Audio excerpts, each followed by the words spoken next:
বাদশাহ হারুন রশিদ এক জায়গায় পানির পিপাসা লাগছে, একা রাজপ্রাসাদে চলে যাবেন, কোথাও পানি পায় না।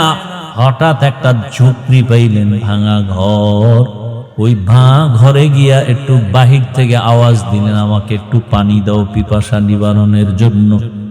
ঘরে দেখে একটা মেয়ে আছে, ওই মেয়েটা বাদশাকে দেখা চিনতে পারছে।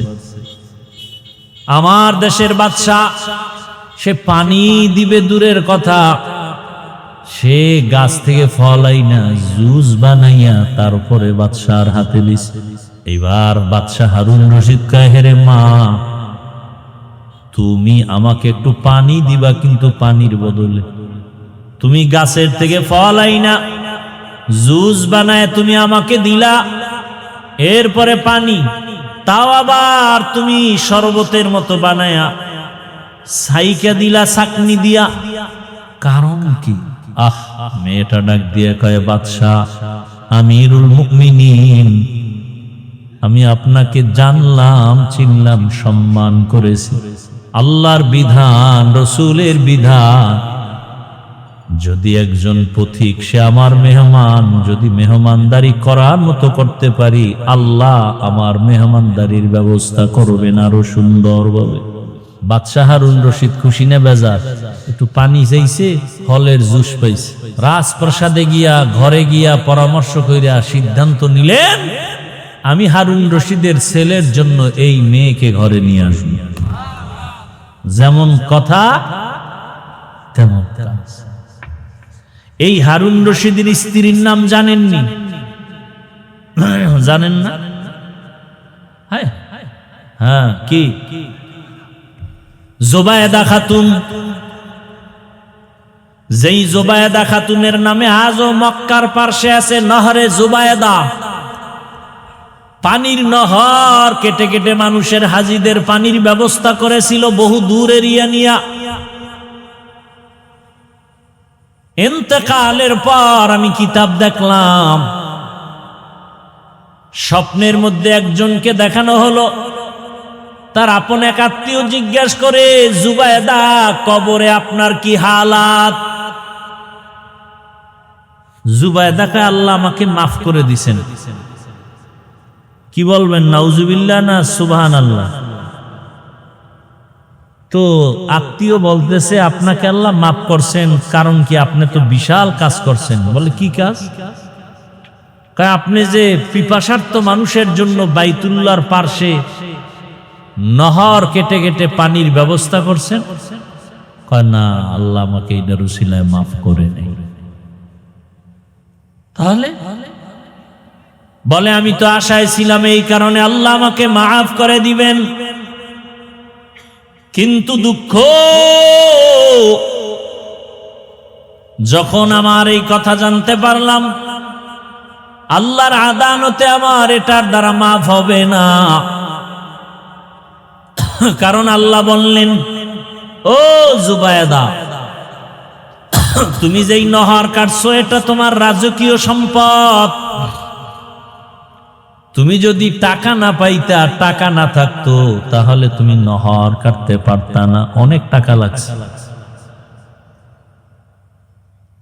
এবার জুবায়েদাকে আমি নিরাশ হয়ে গেলাম। আল্লাহ কত দয়াময় রহমান, কত অসীম দয়ালু রহিম আমার আল্লাহ। এই মা বোনেরা আসেনি? মা বোনেরা ভালো করে শুনেন। বাদশা হারুন রশিদের স্ত্রী বিবি জুবায়েদা খাতুন অনেক দামি আল্লাহর বান্দি, যার ঘরে প্রতিদিন 100 মহিলা কাজ করত, সবাই কোরআনের হাফেজা।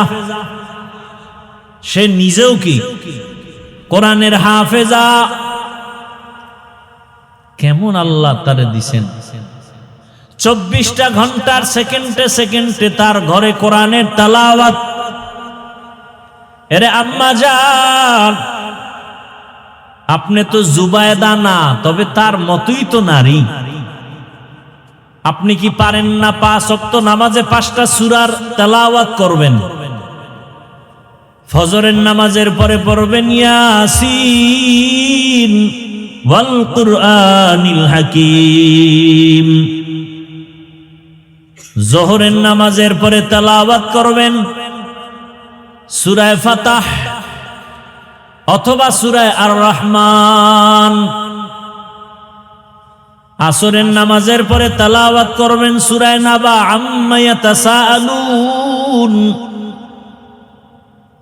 মাগরিবের নামাজের পরে তেলাওয়াত করবেন সূরা ওয়াকিয়া ইযা ওয়াকাতিল ওয়াকিয়া লাইসা লিওয়াকাতিহা কাযিবা। এশার নামাজের পরে তেলাওয়াত করবেন সূরা মুলক তাবারাকাল্লাযী বিয়াদিহিল মুলক ওয়া হুয়া আলা কুল্লি শাইইন কাদির। পাঁচ ওয়াক্ত নামাজে কয় সূরা? এই সূরাগুলো যদি তেলাওয়াত করে রিজিকের সমস্যা থাকবে না, ঘরে কোনো মুসিবত থাকবে না, পরিবারে কোনো অশান্তি থাকবে না। জুবায়েদা খাতুন, এ তো পাঁচ ওয়াক্তে 5টা সূরা, আর জুবায়েদার ঘরে 24 ঘন্টা কোরআন তেলাওয়াত। ওই যে 100 মহিলা কোরআনে হাফেজা কর্মচারী, এক একজনকে ভাগ ভাগ কইরা দিছে, তুমি আধা ঘন্টা তেলাওয়াত করো, এরপরে কাজ করো, আর একজনে আধা ঘন্টা, এরপরে কাজ করবে, আর একজনে আধা ঘন্টা, এইভাবে ভাগ করে দিছে। অল টাইম কোরআন তেলাওয়াত। কোরআনের মতো মজার কোনো আওয়াজ নাই। যেই কোরআন দেখলে সওয়াব, পড়লে সওয়াব, তরজমা জানলে আরো সওয়াব। এরে আম্মা জান, মানুষ ফল খাইতে চায়, ফলের গাছ লাগানো লাগে। দুনিয়াতে যত ফল আসবে আমাদের লাইনে সব ফলের গাছ আপনারা মায়েরা। আম্মা জান, আপনার আখলাক ভালো, আপনার আদর্শ ভালো, তো আপনার থেকে সন্তান আসবে ভালো, আপনার দ্বারা সংসার সাজবে ভালো, বাগান হবে, ফল হবে সুন্দর, ঘর হবে শান্তির ঘর। আর এই ক্ষেত্রে একজন স্বামী, তারও অনেক দায়িত্ব আছে, কর্তব্য আছে। একজন স্বামী তার স্ত্রীকে ইবাদত করতে সুযোগ দিতে হবে। শুধু কাজ আর কাজের চাহিদা করলে হবে না। বাহিরে যেন মায়ের কষ্ট করতে না হয়, পুরুষটা সামাল দিবে, কমপ্লিট করবে, মহিলা ঘরে বসে ইবাদত করবে, স্বামীর জন্য দোয়া করবে। মহিলাদেরকে ভারী কাজ করতেই তো আল্লাহ পছন্দ করেন না, কারণে তাদেরকে আল্লাহ নরম শরীর দিয়া বানাইছেন। এর আম্মা জানেরা, জুবায়েদা খাতুন নিরাশ হয়ে গেল, নহর কাটছি, ওটা আল্লাহর কাছে পছন্দ হয় নাই। জুবায়েদা খাতুন কয়, আমি তো নিরাশ হয়ে গেলাম, আমার তো কবরে কি উপায় হবে? আম্মা জানেরা খেয়াল করে শুনেন। এবার জুবায়েদা বলে, আল্লাহ আমাকে বলে, জুবায়েদা তোমার আর একটা ছোট আমল আমার কাছে আছে, আমার কাছে ওইটা বড় পছন্দ হয়েছে, ওই সিলায় তোমাকে আমি মাফ করে দিলাম।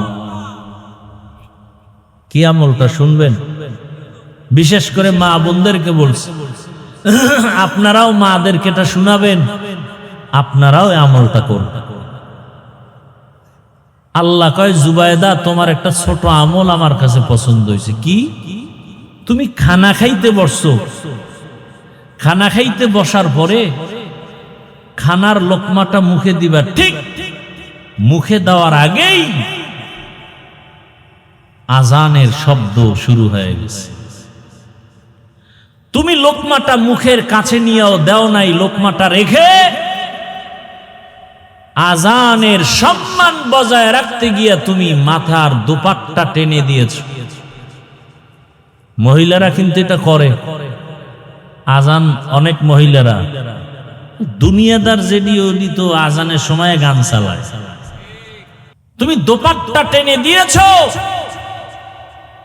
আজান তো আমার শব্দ, আল্লাহু আকবার, আমার নামকে তুমি সম্মানের নজরে দেখছো, আমিও, আমার কাছে এটা বড় ভালো লাগছে, আমি এই বরকতে তোমাকে মাফ করে দিলাম।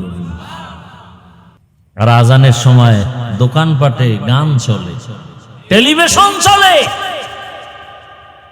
ওয়াজের মাইক বন্ধ করো, আজানের সময় যে এত আকাম চলে, এগুলি বন্ধের কোনো চিন্তা নেই।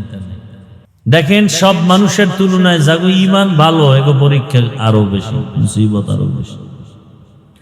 সব ঈমানওয়ালাদের ভেতরে শ্রেষ্ঠ, আল্লাহর কাছে দামি, পছন্দ, মহব্বতের নবী আম্বিয়ায়ে কেরাম।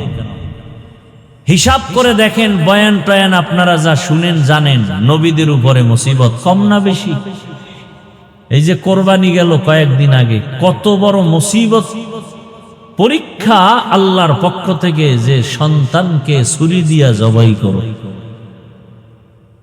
কি হবে না হবে জানি না, ইব্রাহিম নবী প্রশ্নটা বিপরীত কোনো কিছু জানতেও চাইলেন না, ছুরি নিয়ে রেডি সন্তানকে জবাই করার জন্য। আল্লাহ পাক বলেন, আমি মুসিবতে পরীক্ষা নিয়া ধৈর্যের পরীক্ষা নিব। পাশ করতে হলে এই পরীক্ষায় ধৈর্য লাগবে, না হয় পাশ করা যাবে না। নবীদের পরে আল্লাহর কাছে প্রিয় ক্রমান্বয়ে সাহাবায়ে কেরাম, মুসিবত বেশি, পরীক্ষা। আবার সব নবীদের শ্রেষ্ঠ নবী রহমাতুল্লিল, তার উপরে কঠিন পরীক্ষা, কঠিন। যে নবীজির কোনো গুনাহ, কি গুনাহ আছে আপনাদের জানা মতে? সন্দেহ করা যাবে? সেই নবীর পরীক্ষা কি? দুনিয়াতে আসার আগেই বাবাকে হারিয়ে ফেললেন। দুনিয়াতে এসে বাবাকে দেখতে 6 বছরে মাকে হারায় গেলেন, বাবা পেলেন না, 6 বছরে মায়ের আদর হারালেন। এমন মায়ার নবী আসছেন এমন একটা জায়গা, যে জায়গাটাও পরিবেশ বড় নাপাক, মক্কার জমিনের মানুষ বড় খারাপ, বড় চরিত্রহীন। এখানেও অনেক কথা। আল্লাহর ঘর মসজিদ যেখানে থাকে, ওই মসজিদের ডানে বামে আশেপাশে গুনাহ একটু কম হয়, অন্যায় কম হয়। আশেপাশের মানুষগুলো একটু অন্যায় কম করে। কারণটা কি? কারণ আল্লাহর ঘর একটু দূরে কেউ গান বাজাইলো, মসজিদের পাশে আইসা সাউন্ড কমায় দেয়। কথা ঠিক নেই? মানুষ গালি দেয়, মানুষ খারাপ বলে, এই বেটা অন্যায় করো করো, মসজিদের পাশে কেন?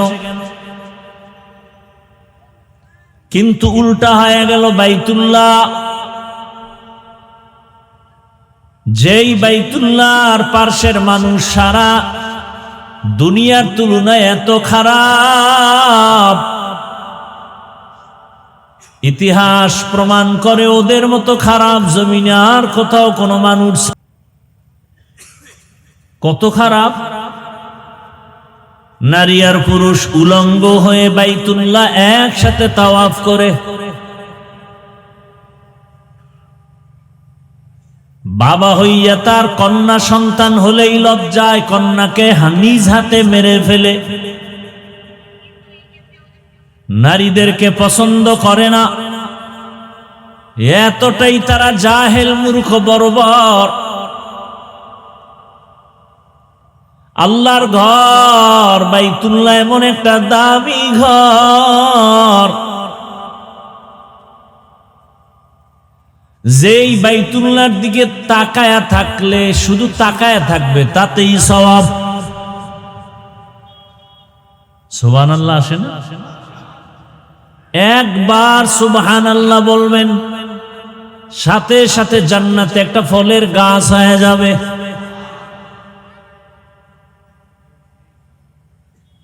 বাইতুল্লাহ এমন একটা ঘর, যেই ঘরের কিনারায় গিয়া একবার যদি বলে সুবহানাল্লাহ, 1,00,000 বার সুবহানাল্লাহর সওয়াব আল্লাহ দান করবেন।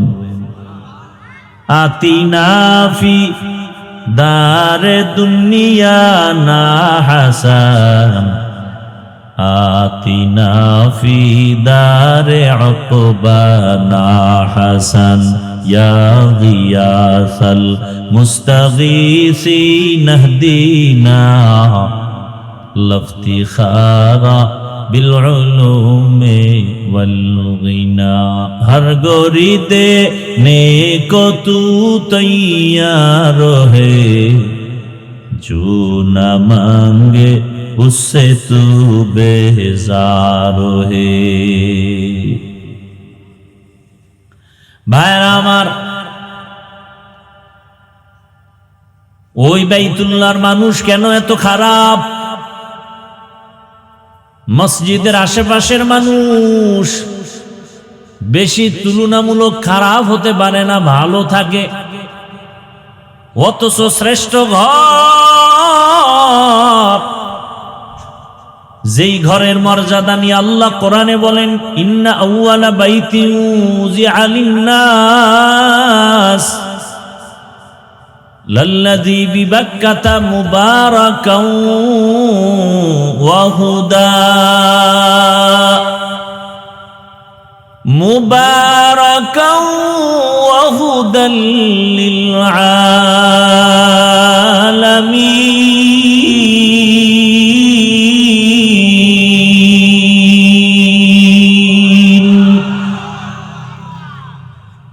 পৃথিবী নামক গ্রহ আল্লাহ বানাইয়া মাত্র দুনিয়ার এই জমিনটা বানানো শুরু অল্প, এর মাঝে আল্লাহ জমিনটা কোন রকম বানাইয়া প্রথমে ঘর বানালেন বাইতুল্লাহ। যেই ঘরের এরিয়ার মধ্যে গিয়া একটা সিজদা যদি দেয়, এক সিজদায় 1,00,000 সিজদার সওয়াব আল্লাহ দান করেন। একবার যদি সেখানে বসে কেউ আল্লাহ বলে ডাক দেয়, এক ডাকে 1,00,000 বার ডাকের সওয়াব। কিন্তু কঠিন প্রশ্ন,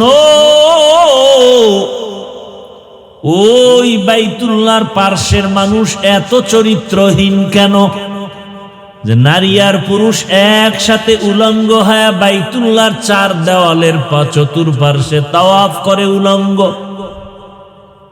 যুক্তি কি? কয় আমরা কাপড় চুপুর পরে যেই পোশাকে চলি, এই পোশাক পরে কত অন্যায় করি, নাপাক পোশাক সব খুলে যাই। যেহেতু বাইতুল্লাহ বড় দামি, বাইতুল্লাহ জিয়ারতের ক্ষেত্রে ওখানে খারাপ নাপাক পোশাক নিয়ে যাওয়া যায় না, এজন্য খুইলা উলঙ্গ যাইতেছে বাইতুল্লাহর পাশ। কেমন মেধা! একজনে পাগড়ির ফজিলতের বয়ান শুইনা, পাগড়ি নেই কি করবে, কিন্তু ফজিলতের মায়ায় লুঙ্গি খুইলা পাগড়ি বাঁধছে। কথার কথা, এটা যেমন একটা গ্রহিত কাজ। ওই আরবের মূর্খরা চিন্তা করে বাইতুল্লাহ এত দামি ঘর, এখানে আমরা কিভাবে আমাদের পরিহিত অন্যায় করা পোশাক নিয়ে কিভাবে বাইতুল্লাহ যাই? অতএব এগুলো সাইরা খুইলা উলঙ্গ যাই। আর পশু জবে করে আমরা যেমন করি, গরু, মহিষ, ভেড়া, বকরি, ওই সময় পশু জবে করে ওরা রক্তগুলো বাইতুল্লাহর দেওয়ালে মেখে দিত আর মনে করতো এটাই আমাদের কবুলিয়াতের লক্ষণ, সফলতা। আল্লাহ আয়াত নাজিল করে তা নিষেধ করলেন, lan yanalallaha luhumuha wala dima'uha walakin yanaluhu at-taqwa minkum। হে পশু জবাই করনেওয়ালারা, তোমাদের রক্ত গোশত আল্লাহর আরশে আজিমে পৌঁছে না, তোমাদের জীবনের অন্তরের তাকওয়া আল্লাহর দরবারে পৌঁছে। এ বাদামওয়ালা, ওই বাজারে বিক্রিতে তোমার পেট ভরে না? কি যে এক অবস্থা! বাজার খোলার পরে এখানে আবার বাদাম বেচা পেট বাঁচান লাগবো? কি এগুলো আপনাদের অঞ্চল? এটি ওয়াজের বরকত নষ্ট করার চূড়ান্ত একটা হাতিয়ার।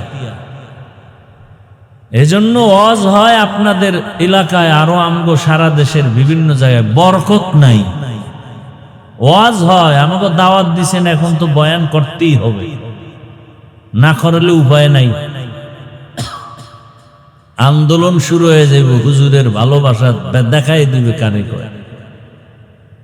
বয়ান তো করতেই হবে, কম হলেও হবে না। বাদাম খাইবে আর বয়ান শুনবে।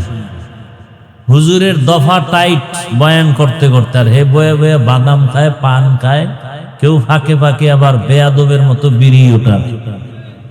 কিরকম বেয়াদব নাই?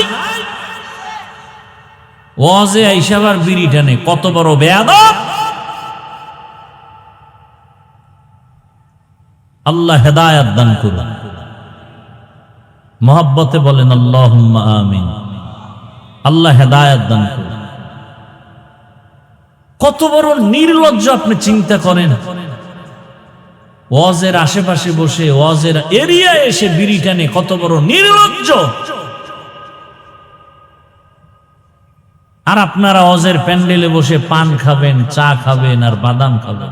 এটা কিভাবে ওয়াজের আদব হয়? কিভাবে বরকত থাকে? এজন্য এখন ওয়াজে বক্তা বেড়েছে, শ্রোতাও বাড়ছে, হেদায়াত নাই, বরকত নাই। এ অশ্বিনা চলে যাবে, ফজর পড়বে না, শেষ, মসজিদ খালি। কোন দিন এমন হয় মুয়াজ্জিন আর ইমাম ছাড়া কেউ থাকে, মুসল্লি নাই। আর কেউ কেউ ভাবে নামাজ না পড়লো আমগো ইমান ঠিক আছে, এর তার নামাজই লাগে না। আর বন্ডরা তো বইলেই ফেলায় গানে গানে, নামাজ পড়ো মুসল্লি, নামাজের কি রাখো ডর, যেই নামাজে জান্নাত পাবি সেই নামাজ কোথায় তোমার। এই তুমি যে নামাজে জান্নাত পাবা সেই নামাজ পড়ো। এই নামাজ পড়া মিশা কথা খাবা, নামাজ পড়া সুদ খাবা, এই নামাজে লাভ নাই। এজন্য বন্ডরা কিন্তু নামাজ পড়েই না। ওই কাবার ঘরে যায় লঙ্গি থুইয়া, পাগড়ি বান্ধে লঙ্গি দিয়া, অবস্থা এমন হইছে যেই নামাজে জান্নাত পাবা সেই নামাজ তোমার নাই, যেহেতু ওই নামাজ পড়ে লাভ নাই যে নামাজে সুদ ছাড়ে না। আরে এক রাত্রেই মানুষ ঘুমের থেকে ওইটা পত্রিকা পড়া শিখে না, সরে ও, সরে আ, ক, খ এগুলো পড়তে পড়তে পড়তে পড়তে পড়তে পড়তে এক সময় সে পত্রিকা পড়া শিখে। ঠিক আল্লাহর ইবাদত, নামাজ এগুলো করতে করতে করতে করতে করতে করতে এক সময় নামাজটা নামাজের মতো হয়ে যায়, না পড়লে হবে না। আর ওই ভণ্ডর গোষ্ঠী, এরা উদ্দেশ্য হলো ওরা নামাজ পড়বে না, কারণ এই শীতের দিনে অজু বানাইতে তো অনেক কষ্ট। এরপরে তো এক চোরায় কইয়েই ফেলাইছিল, পাবলিকের মাইর খেয়ে আবার এখন দুনিয়ায় নাই, মরেই গেছে। নামাজ 5 ওয়াক্ত না, মাত্র 3 ওয়াক্ত। কত ধান্দাবাজি এই দুনিয়ায় চলে ধর্ম নিয়ে, বিশেষ করে আমার বাংলাদেশে ইসলাম নিয়ে এত ধোঁকাবাজি আর এত চালাকি দুনিয়ার কোন রাষ্ট্রে নাই, এই বাংলাদেশ ছাড়া। আল্লাহ হেদায়াত দান করুন। কি আপনাদের কষ্ট হইতেছে? তাহলে কথা বুঝলে আওয়াজ দিয়ে বয়ান আপনাদের নিতে হবে, জোর করে করা যায় না। বয়ান হতে হলে আল্লাহর রহমত লাগে আর শ্রোতাদের অন্তরের এক লাইনে একনিষ্ঠতার সাথে মহব্বত, ভালোবাসা লাগে। আপনাদের মহব্বত না থাকলে বয়ান আসবে না, হাজার চেষ্টা করলো আসবে। কত জায়গায় বয়ানে বসি, ঘন্টাকে ঘন্টা চলে যায়, টেরও পাওয়া যায় না। আর কোথাও বয়ানে বসলে বয়ান আসেই না। আল্লাহ মাহফিল শেষ দোয়া পর্যন্ত কবুল করেন। আল্লাহ তো বাইতুল্লাহর পার্শ্বের মানুষগুলো এতটা চরিত্রহীন, বাবা হইয়া কন্যাদেরকে এতটা পছন্দ করে যে আসলেই বাবা লজ্জায় বাজারে যায় না। একজন আল্লাহর বান্দার ইতিহাস তো স্পষ্ট হাদিসে আছে, নিজের কন্যা নিজ হাতে হত্যা করেছে। একটা না, দুইটা না, 100 কন্যা হত্যা করেছে। বড় কঠিন হালাত। নারীদের পছন্দ করে না, বিধবাদের পছন্দ করে না। কথা টানছিলাম কোন জায়গার থেকে, বাইতুল্লাহ গেছি, মনে আছে? আমার আজকের কথা শুরু হয়েছে মুসিবতে পরীক্ষা। আস্তে আস্তে আসছিলাম শ্রেষ্ঠ মুসিবত আসছে, তার উপরে আল্লাহ যাকে বেশি ভালোবাসেন তিনি রহমাতুল্লিল আলামিন। তার উপরে এত কঠিন পরীক্ষা যে আল্লাহ এমন এক জায়গায় পাঠাইলেন যেই জায়গার পরিবেশগত মানুষগুলো কি খারাপ, চরিত্রহীন, বিবাহ শাদীর কোনো ভালাই নাই, অবাধে নারী পুরুষ চলাফেরা করে, জেনা করে। বাইতুল্লাহর মতো জায়গায় এমন হালাত, আল্লাহর রসুলকে আল্লাহ সেখানে পাঠাইলেন। দীর্ঘ 40 বছর পর্যন্ত রসুল কোনো দাওয়াতের কাজ করেন নাই। নবীজি 40 বছর পর্যন্ত কোনোদিন নামাজের কথা বলেন নাই, রোজার কথা বলেন নাই, কালেমার কথা বলেন নাই। 40 বছর পর্যন্ত দাওয়াতের কাজ বন্ধ। নবী বাইতুল্লাহর অদূরে হেরা পাহাড়ে গিয়া আল্লাহর ধ্যানে সময় কাটাইতেন। 40 বছর পার হয়ে যাওয়ার পর দয়াময় আল্লাহ নবীকে নবুয়তের সনদ নিয়ে কোরআন দিলেন। নবী কোরআন পাইয়া দাওয়াত শুরু করলেন, কুলু লা ইলাহা ইল্লাল্লাহ তুফলিহুন। যারা লা ইলাহা ইল্লাল্লাহ বলবা তোমরাই সফল। মান ক্বালা লা ইলাহা ইল্লাল্লাহ দাখালাল জান্নাহ। যারা লা ইলাহা ইল্লাল্লাহ অন্তরে বসায় দিবে তারা জান্নাতের মেহমান হয়ে যাবে। ইয়া ইলাহি মুঝসে মুঝকো দূর কর, তাকে দেখো मुझ में तुझको एक नजर। या इलाही तू मेरा माबूद है, या इलाही तू मेरा माशूक है। ओगो नबीर उम्मा तेरा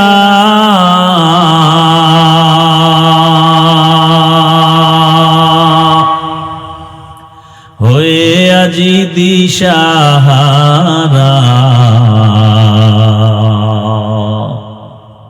কোরআন হাদিসের চলো যখন যাহা চায় মনে, নবী বিনে কে তরবে প্রসিরত মিজানে। নবী বিনে কে তরবে প্রসিরত মিজানে। নবী আমার জীবন ভরে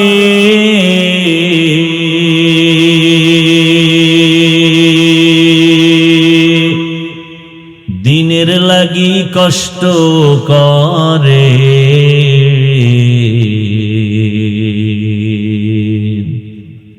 দান দান শহীদ করিলেন উহুদেরই ময়দানে।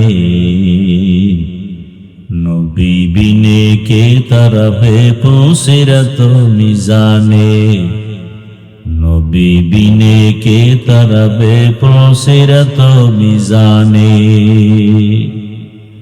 এরে নবীর আশিক, এরে আমার যুবক বাবারা, বৃদ্ধ বাবাজি, পর্দার আড়ালের মা বোনেরা,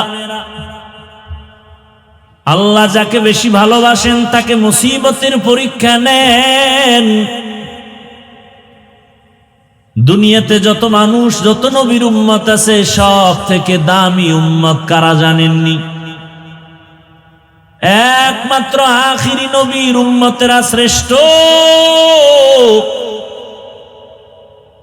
আর আখিরি নবীর উম্মতেরা শ্রেষ্ঠ, এদের উপরে মুসিবত বেশি অন্য নবীর উম্মতের তুলনায়। আবার পরীক্ষার শেষ একটা সূত্র হলো, যার ঈমান যত মজবুত তার পরীক্ষা তত কঠিন। আল্লাহর রাস্তায় যত আগাবেন তত আপনার উপরে মুসিবত আসবে। কি মুসিবত? আল্লাহ ভিন্ন আয়াতে বলেন 5টা জিনিসের দ্বারা তোমাদের উপরে মুসিবত আসবে, পরীক্ষা আসবে। ওয়ালানাবলুওয়ান্নাকুম বিশাইইম মিনাল খাউফি ওয়াল জু'i ওয়া নাকসিম মিনাল আমওয়ালি ওয়াল আনফুসি ওয়াস সামারাত। 1 নম্বরে ভয়ের মাধ্যমে পরীক্ষা হবে তোমার উপরে, ক্ষুধার মাধ্যমে পরীক্ষা, সম্পদের ঘাটতি, জীবনের ঘাটতি, ফলের ঘাটতির মাধ্যমে পরীক্ষা হবে তোমাদের উপরে। এই পরীক্ষাগুলো কোনো বেঈমানের উপরে নাই, সব যারা মুমিন তাদের উপরে। আল্লাহ কয় ভয় নাই, সুসংবাদ তাদের জন্য যারা ধৈর্য ধারণ করবে। ওয়াবাশশিরিস সাবিরিন, ধৈর্য ধারণকারীদের জন্য সুসংবাদ। কি সুসংবাদ? ইন্নাল্লাহা মা'আস সাবিরিন, এ ধৈর্য ধারণকারীরা আমি আল্লাহ তোমার হয়ে যাব। আল্লাহ যদি আমার হয় কোনো ভয় আছে? আর আল্লাহ যদি না থাকে র্যাবেও শান্তি দিতে পারে না, আটকাইয়া সিকিউরিটি দিয়ে রাখতে পারে। ভাইরা আমার, দয়াময় রব্বুল আলামিন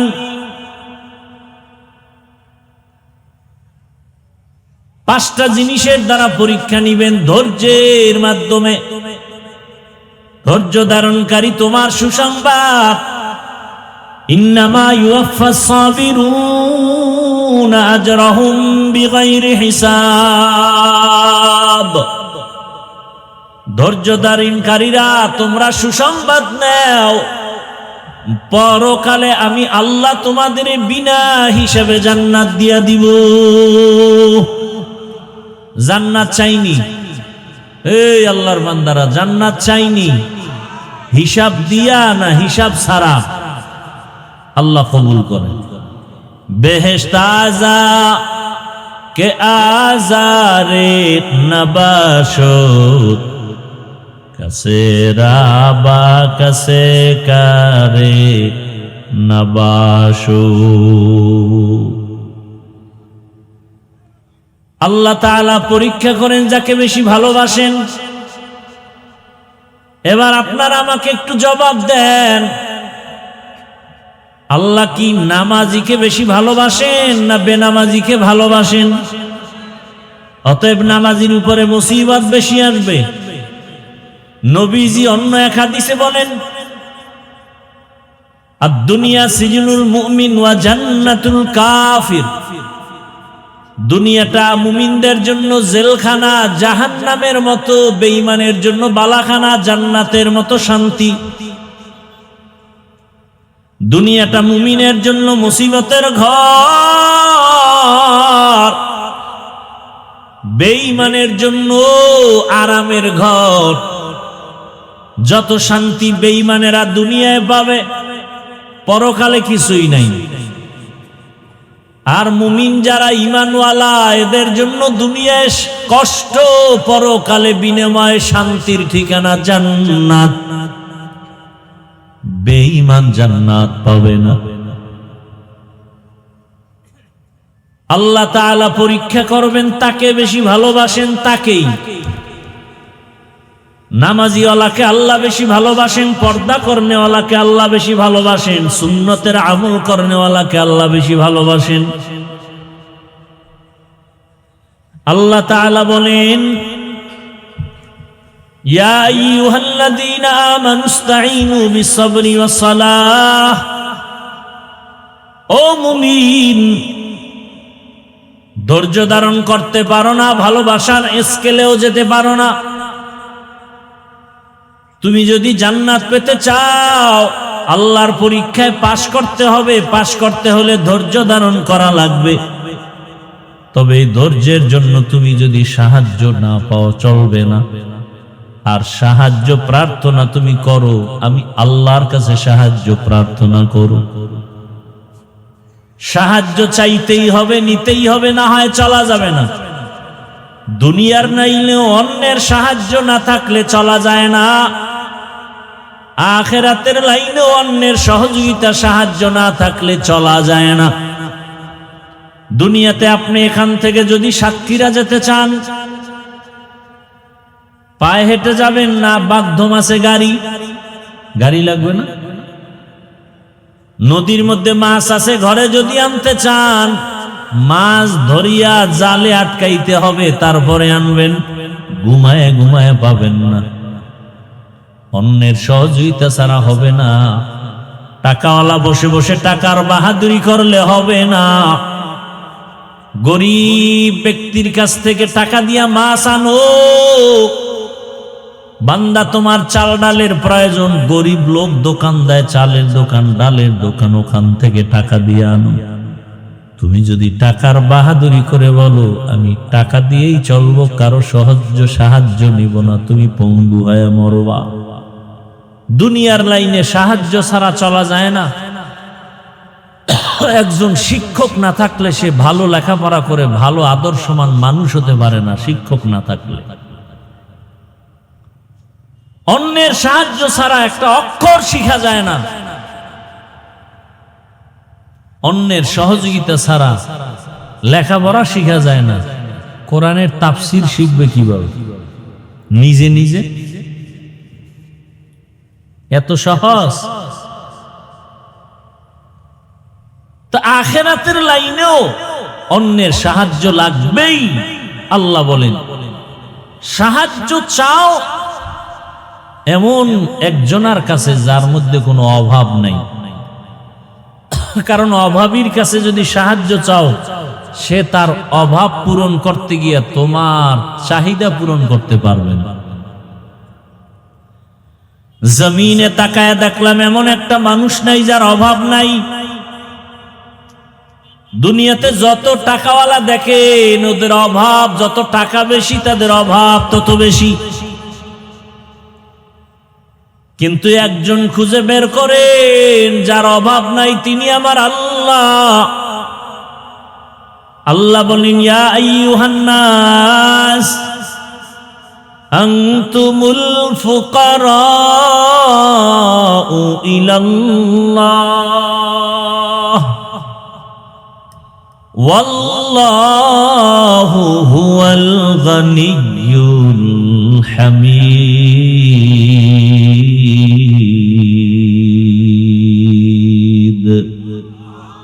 गर तवक्कुल मी कुनी हर सुबह शाम, गर तवक्कुल मी कुनी हर सुबह शाम, मीरा सानद रिस्क़े तू अज़ला मकाम जुज़्बा हक़ छी जे मखा अज इंसुजा फजले उआ मस्ते दर जुमला জাহা। দুনিয়ার লাইনে অন্যের সাহায্য ছাড়া যেমন চলা যায় না, আখিরাতের লাইনেও কেমনে চলবো? আমি নামাজটা শিখতে গিয়ে আমার বাবা আমার ওস্তাদ থেকে শিখা লাগছে, আমি একা একা পারি নাই। আমার ওস্তাদ আবার আর একজন আলেম থেকে শিখছেন। এভাবে শিখতে শিখতে সাহাবাদের থেকে রাহমাতুল্লিল আলামিন নবীজি বলেন, সল্লু রাআইতুমুনি উসাল্লি, নামাজ আদায় করো হে সাহাবায়ে কেরাম, আমাকে যেমন আদায় করতে দেখো। আখিরাতের লাইনে অন্যের সাহায্য ছাড়া চলা যাবে না। জান্নাতের পথে যদি আগাইতে চান, ওই পথ বড় কঠিন। দুনিয়ার লাইন পারায়া জান্নাতে যেতে হবে। জান্নাতে যাওয়ার জন্য দুনিয়ার পথ পারাইতে গিয়া মুসিবত। দুনিয়ার পরিবেশটা ভালো না। ডানে তাকাইলে গুনাহ, বামে তাকাইলে গুনাহ, সামনে তাকাইলে গুনাহ, পেছনে তাকাইলে গুনাহ, ঘরের বাহিরে গুনাহ, ভেতরে গুনাহ। এখন তো অটো গুনাহ, নিজের হাতের মোবাইলের দ্বারা গুনাহ আর গুনাহ চলে। মোবাইলে সারা দিন রাত্র যা দেখি, নামাজের মধ্যে তা স্মরণ করি। সারা রাত মোবাইলে কাটায় দেই, অথচ 20 মিনিটের সময় দিয়ে 5 ওয়াক্ত নামাজ, ফজরে 20 মিনিট, আসরে 20 মিনিট, মাগরিবে এশায় 20 মিনিট করে দিব। বান্দা রাতকে রাত মোবাইল চালায় সময় পায়, 4 রাকাত ফরজ নামাজ, সুন্নত নামাজ ফজরে পড়ার সময় পায় না। কি ঘন্টাকে ঘন্টা মোবাইল চালায়, সেখানে সময়ের কোনো কোর্সেন নাই, ঘুমের ডিস্টার্বের কোনো কোর্সেন নাই, কিন্তু 20 মিনিট সময় ব্যয় করে 4 রাকাত ফজরের নামাজ পড়বে, সেখানে সময় নেই। আছে না নাই? গল্পে গল্পে সময় কাটায়, জোহরের 10 রাকাত পড়তে সময় নাই। দোকানে, চাকরির, অফিসে কত আড্ডা দিয়ে সময় কাটায়, আসরের 4 রাকাত নামাজ, মাগরিবের 5 রাকাত নামাজে সময় নাই। ও বান্দা, তুমি এটা পারবা না, সাহায্য নিতে হবে আমি আল্লাহর। কারণ দুনিয়ার সবাই অভাবী, একমাত্র অভাব নাই কার? আল্লাহ বলেন দুনিয়ার সবাই ফকির, একমাত্র আমি আল্লাহ ধনী। আর আমি এমন ধনী, আমার প্রশংসার কোনো শেষ নাই। দুনিয়ার সব ধনীদের বদনাম আছে, আল্লাহর কোনো। দুনিয়ার ধনীরা দেয় দেয় বলে দেয় না, আবার দিতে গিয়াও তাও পুরোপুরি দেয় না, আবার যাও দেয় তা আবার খোটা দিয়া জাল মিটায় দেয়। 5,000 টাকা দিল 50,000 টাকার জাল মিটায় দেয়। বলে আরে আমি অমুকে আমার টাকায় চলে, মসজিদ আমার টাকায়, ওয়াজ মাহফিল আমার টাকায়। এইভাবে করে করে আবার জাল মিটাইয়া দেয়। আল্লাহ কয় আমি কারো খোটাও দেই না, এবং আমি আল্লাহ দিব দিব বলে দরজা বন্ধ করি না। ওয়া ইযা সাআলাকা ইবাদি আন্নী ফাইন্নী করিব উজিবু দাওয়াতাদ দাঈ ইযা দাআন ফালইস্তাজিবু লি ওয়াল ইউমিনু বি লাআল্লাহুম ইয়ারশুদুন।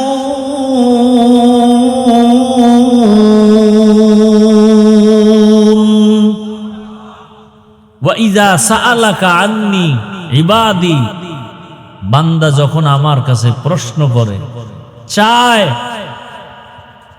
আল্লাহ কয় বান্দা তুই কই খুঁজো, আমি তো তোর কাছেই। ফাইন্নী করিব, তুমি যখন আমাকে ডাকো আমি ডাকার সাথে সাথে জবাব দিই। অতি গভীর হয় রজনী যখন, নীরবে প্রভুর নাম জপিও তখন। প্রভুর করুণা যদি পাইবারে চাও, গভীর রাতে উঠে প্রভুর গুণগান গাও। এরে আমার আল্লাহর বান্দারা, ও যুবক বাবারা, যৌবনের বাহাদুরি করতে গিয়া কত গুনাহ করছো। যৌবনের বাহাদুরি করতে গিয়া মনে চাইছে নামাজ পড়বা না, পড়ো নাই। যৌবনের বাহাদুরি করতে গিয়া মনের আশা পূরণ করছো, মনে চাইছে গান শুনবা, শুনছো, বাধা মানো নাই। যৌবনের বাহাদুরি করতে গিয়া কত গুনার প্যান্ডেলে, নারীদের নাচ গানের প্যান্ডেলে দৌড়াইছো, কারো বাধা মানো নাই। মোবাইল হাতে নিয়ে সারা রাত গুনাহ করেছো রে যুবক। আবার তাকায় দেখো, সব যুবক কিন্তু খারাপ না, সব যুবক কিন্তু জাহান্নামের পথে যায় নাই। তোমার মতোই যুবক স্কুলে পড়ে, কলেজে পড়ে, 5 ওয়াক্ত নামাজও পড়ে, আছে না নাই? তুমি একটু চিন্তা করে বিবেকটাকে প্রশ্ন করো, তুমি পারো না কেন? ও আমার কলিজার যুবক, তোমার মতো যুবক চাকরি করে, RAB, army, police, BDR chairman, MP, মন্ত্রী, ওসি, ডিসি, এসপি, 5 ওয়াক্ত নামাজি, বলো তুমি পারো না কেন? তোমার মতোই যুবকটা দোকান দেয়, নামাজ পড়ে, তুমি পারো না কেন? তোমার মতো কত যুবক নদীর মধ্যে মাছ ধরে, নামাজ পড়ে, বলো তুমি পারো না কেন রে বাবা? তোমার মতো যুবক দেখো রাস্তায় গাড়ি চালায়, নামাজ পড়ে, কত যুবক আছে, বলো তুমি পারো না কেন? তোমার মতো যুবক কত আছে, এত কষ্টের কাজ করে, চাকরি করে, ব্যবসা করে, নামাজ ছাড়ে না, তুমি কেন পারো না? হেদায়েতের মালিক আমার আল্লাহ, ওই আল্লাহর কাছে সাহায্য চাও। তবে আল্লাহ বলেন এমনি চাইলে হবে না, দুই জিনিসের মাধ্যমে চাইতে হবে। এক নম্বরে ধৈর্য, দুই নম্বরে নামাজ। রহমতের নবী বলেন ইজা সাআলতা ফাসআলিল্লাহ ওয়া ইজা ইসতাআনতা ফাসতাইন বিল্লাহ। যদি সাহায্য চাও কার কাছে? কার কাছে? আল্লাহর কাছে সাহায্য চাও। আল্লাহর কাছে যারা চাইছেন আল্লাহ তাদেরকে দিয়ে দিছেন। অহংকারী আর বাহাদুরি করবা না। এরে আল্লাহর বান্দা, আল্লাহর উপরে ভরসা করে চলবা, দেখবা যে কোনো জায়গায় সম্মান আল্লাহ বজায় রাখবে। বাদশাহ হারুন রশিদ চলতেছিলেন, চলতে চলতে চলতে চলতে কাফেলার লোক হারায় গেছে জঙ্গলের ভিতরে। এখন কোথায় যাবে? রাত হয়ে গেছে। বাদশাহ হারুন রশিদ এক জায়গায় পানির পিপাসা লাগছে, একা রাজপ্রাসাদে চলে যাবেন, কোথাও পানি পায় না। হঠাৎ একটা ঝুপড়ি পাইলেন, ভাঙা ঘর। ওই ভাঙা ঘরে গিয়া একটু বাহির থেকে আওয়াজ দিলেন, আমাকে একটু পানি দাও পিপাসা নিবারণের জন্য। ঘরে দেখে একটা মেয়ে আছে। ওই মেয়েটা বাদশাকে দেখা চিনতে পারছে। আমার দেশের বাদশা, সে পানি দিবে দূরের কথা, সে গাছ থেকে ফল আইনা জুস বানাইয়া তারপরে বাদশার হাতে দিছে। এবার বাদশাহ হারুন রশিদ কয়, হেরে মা, তুমি আমাকে একটু পানি দিবা, কিন্তু পানির বদলে তুমি গাছের থেকে ফল আইনা জুস বানায় তুমি আমাকে দিলা, এরপরে পানি, তাও আবার তুমি শরবতের মতো বানায়া সাইকা দিলা ছাকনি দিয়া। কারণ কি? মেয়েটা ডাক দিয়ে কয়, বাদশাহ, আমিরুল মুমিনিন, আমি আপনাকে জানলাম, চিনলাম, সম্মান করেছি। আল্লাহর বিধান, রসুলের বিধান, যদি একজন পথিক, সে আমার মেহমান, যদি মেহমানদারি করার মতো করতে পারি, আল্লাহ আমার মেহমানদারির ব্যবস্থা করবেন আরো সুন্দরভাবে। বাদশাহ হারুন রশিদ খুশি না বেজার? মেহমানদারি শেষ, একটু পানি চাইছে, ফলের জুস পাইছে। রাজপ্রাসাদে গিয়া, ঘরে গিয়া পরামর্শ কইরা সিদ্ধান্ত নিলেন, আমি হারুন রশিদের ছেলের জন্য এই মেয়েকে ঘরে নিয়ে আসব। যেমন কথা তেমন কাজ। এই হারুন রশিদের স্ত্রীর নাম জানেননি? জানেন না? হ্যাঁ, কি? জোবায়েদা খাতুন। যেই জোবায়েদা খাতুনের নামে আজও মক্কার পার্শ্বে আছে নহরে জোবায়েদা। পানির নহর কেটে কেটে মানুষের, হাজিদের পানির ব্যবস্থা করেছিল বহু দূর এরিয়া নিয়া। ইন্তেকালের পর আমি কিতাব দেখলাম, স্বপ্নের মধ্যে একজনকে দেখানো হলো, তার আপন এক আত্মীয় জিজ্ঞাসা করে, জুবায়েদা, কবরে আপনার কি হালাত? জুবায়েদাকে আল্লাহ আমাকে মাফ করে দিছেন। কি বলবেন, নাউজুবিল্লাহ না সুবহানাল্লাহ? তো আত্মীয় বলতেছে, আপনাকে আল্লাহ মাফ করছেন, কারণ কি? আপনি তো বিশাল কাজ করছেন। বলে, কি কাজ? আপনি যে পিপাসার্ত মানুষের জন্য বাইতুল্লাহর পার্শ্বে নহর কেটে কেটে পানির ব্যবস্থা করছেন। কয়, না, আল্লাহ আমাকে এটার উসিলায় মাফ করে নেই। তাহলে বলে, আমি তো আশায় ছিলাম, এই কারণে আল্লাহ আমাকে মাফ করে দিবেন। কিন্তু দুঃখ, যখন আমার এই কথা জানতে পারলাম আল্লাহর আদালতে আমার এটার দ্বারা মাফ হবে না। কারণ আল্লাহ বললেন, ও জুবায়দা, তুমি যেই নহর কাটছো এটা তোমার রাজকীয় সম্পদ। তুমি যদি টাকা না পাইতে আর টাকা না থাকতো তাহলে তুমি নহর কাটতে পারতা না, অনেক টাকা লাগছে। এবার জুবায়দাকে আমি নিরাশ হয়ে গেলাম। আল্লাহ কত দয়াময় রহমান, কত অসীম দয়ালু রহিম আমার আল্লাহ। এই মা বোনেরা আসেনি, মা বোনেরা ভালো করে শুনেন। বাচ্চা হারুন রশিদের স্ত্রী বিবি জুবায়দা খাতুন অনেক দামি আল্লাহর বান্দি, যার ঘরে প্রতিদিন 100 মহিলা কাজ করত, সবাই কোরআনের হাফেজা। সে নিজেও কি কোরআনের হাফেজা। কেমন আল্লাহ তারে দিছেন, 24টা ঘন্টার সেকেন্ডে সেকেন্ডে তার ঘরে কোরআনের তেলাওয়াত। এরে আম্মা জান, আপনি তো জুবায়দা না, তবে তার মতই তো নারী। আপনি কি পারেন না 5 ওয়াক্ত নামাজে 5টা সূরার তেলাওয়াত করবেন? ফজরের নামাজের পরে পড়বেন ইয়াসিন ওয়াল কুরআনিল হাকিম। যোহরের নামাজের পরে তেলাওয়াত করবেন সূরা ফাতাহ অথবা সূরা আর রহমান।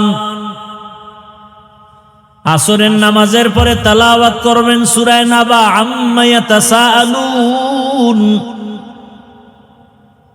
মাগরিবের নামাজের পরে তেলাওয়াত করবেন সূরা ওয়াকিয়া ইযা ওয়াকাতিল ওয়াকিয়া লাইসা লিওয়াকাতিহা কাযিবা। এশার নামাজের পরে তেলাওয়াত করবেন সূরা মুলক তাবারাকাল্লাযী বিয়াদিহিল মুলক ওয়া হুয়া আলা কুল্লি শাইইন কাদির। 5 ওয়াক্ত নামাজে কয় সূরা? এই সূরাগুলো যদি তেলাওয়াত করে রিজিকের সমস্যা থাকবে না, ঘরে কোনো মুসিবত থাকবে না, পরিবারে কোনো অশান্তি থাকবে না। জুবায়দা খাতুন এ তো 5 ওয়াক্তে 5টা সূরা, আর জুবায়দার ঘরে 24 ঘন্টা কোরআন তেলাওয়াত। ওই যে 100 মহিলা কোরআনে হাফেজা কর্মচারী, এক একজনকে ভাগ ভাগ কইরা দিছে, তুমি আধা ঘন্টা তেলাওয়াত করো, এরপরে কাজ করো। আর একজনে আধা ঘন্টা, এরপরে কাজ করবে। আর একজনে আধা ঘন্টা, এইভাবে ভাগ করে দিছে। অল টাইম কোরআন তেলাওয়াত। কোরআনের মতো মজার কোনো আওয়াজ নাই। যেই কোরআন দেখলে সওয়াব, পড়লে সওয়াব, তরজমা জানলে আরো সওয়াব। এরে আম্মা জান, মানুষ ফল খাইতে চায়, ফলের গাছ লাগানো লাগে। দুনিয়াতে যত ফল আসবে আমাদের লাইনে সব ফলের গাছ আপনারা মায়েরা। আম্মা জান, আপনার আখলাক ভালো, আপনার আদর্শ ভালো, তো আপনার থেকে সন্তান আসবে ভালো, আপনার দ্বারা সংসার সাজবে ভালো, বাগান হবে, ফল হবে সুন্দর, ঘর হবে শান্তির ঘর। আর এই ক্ষেত্রে একজন স্বামী, তারও অনেক দায়িত্ব আছে, কর্তব্য আছে। একজন স্বামী তার স্ত্রীকে ইবাদত করতে সুযোগ দিতে হবে। শুধু কাজ আর কাজের চাহিদা করলে হবে না।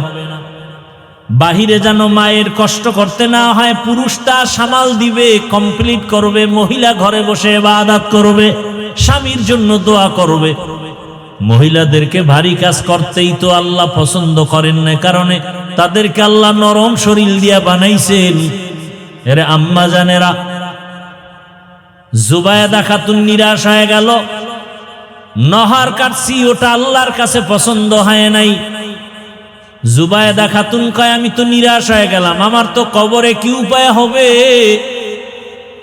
আম্মা জানেরা খেয়াল করে শুনেন, এবার জুবায়েদা বলে, আল্লাহ আমাকে বলে, জুবায়েদা তোমার আর একটা ছোট আমল আমার কাছে আছে, আমার কাছে ওইটা বড় পছন্দ হয়েছে, ওই সিলায় তোমাকে আমি মাফ করে দিলাম।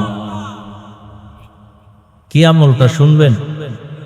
বিশেষ করে মা বোনদেরকে বলছে, আপনারাও মাদেরকে এটা শোনাবেন, আপনারাও এই আমলটা করবেন। আল্লাহ কয়, জুবায়েদা তোমার একটা ছোট আমল আমার কাছে পছন্দ হয়েছে। কি? তুমি খানা খাইতে বসছো, খানা খাইতে বসার পরে খানার লোকমাটা মুখে দিবা, ঠিক মুখে দেওয়ার আগেই আজানের শব্দ শুরু হয়ে গেছে। তুমি লোকমাটা মুখের কাছে নিয়েও দেও নাই, লোকমাটা রেখে আজানের সম্মান বজায় রাখতে গিয়ে তুমি মাথার দুপাট্টা টেনে দিয়েছ।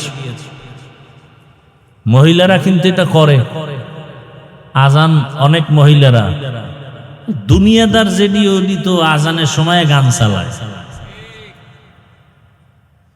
তুমি দোপাট্টা টেনে দিয়েছ। আজান তো আমার শব্দ, আল্লাহু আকবার, আমার নামকে তুমি সম্মানের নজরে দেখছো, আমিও আমার কাছে এটা বড় ভালো লাগছে, আমি এই বরকতে তোমাকে মাফ করে দিলাম। আর আজানের সময় দোকানপাটে গান চলে, টেলিভিশন চলে, ওয়াজের মাইক বন্ধ করো।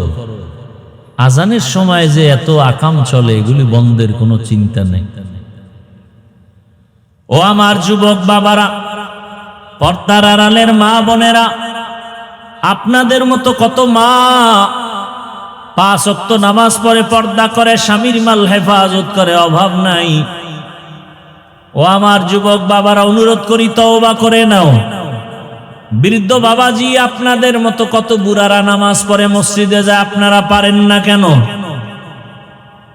আপনার ঘর কেন সুন্দর না? আপনার স্ত্রী কেন পর্দা করে না? আপনি কেন পর্দায় রাখেন না? আপনি পর্দা করেন না কেন?